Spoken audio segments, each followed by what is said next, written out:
Ayo kita bahas film Kema Terlarang Kesurupan Massal dari segi psikologinya. Disclaimer, gue bukannya nggak percaya kalau kesurupan itu karena ilmu goib. Tapi kalau kita mau punya pandangan yang berbeda, yaitu dari segi psikologinya, atau kalian penasaran dari perspektif psikologinya, boleh dengerin konten gue.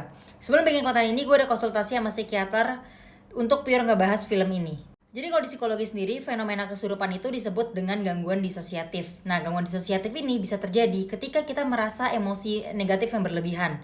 Misalkan, terlalu marah, terlalu sedih, terlalu kecewa, terlalu takut, segala emosi negatif yang berlebihan.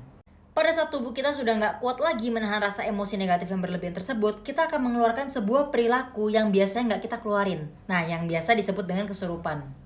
Nah, kalau di film ini sendiri, sebelum anak-anak ini pada pergi berkemah, mereka tuh udah searching ya, kalau misalkan tempat yang mereka datengin tuh angker, tempatnya horor, dan pernah ada kejadian ABCDE.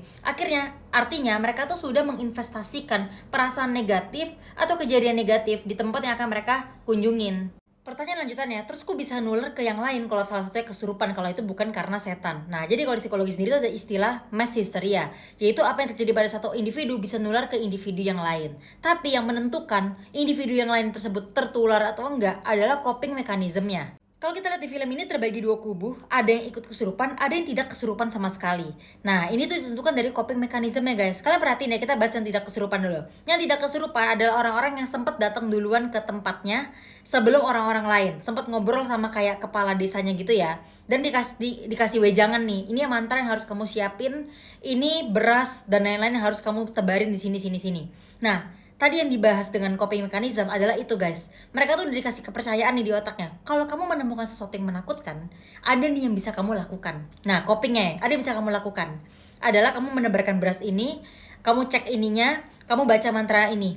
Nah, akhirnya mereka nggak kesurupan karena mereka punya, begitu mereka ketakutan, ada coping yang mereka keluarkan.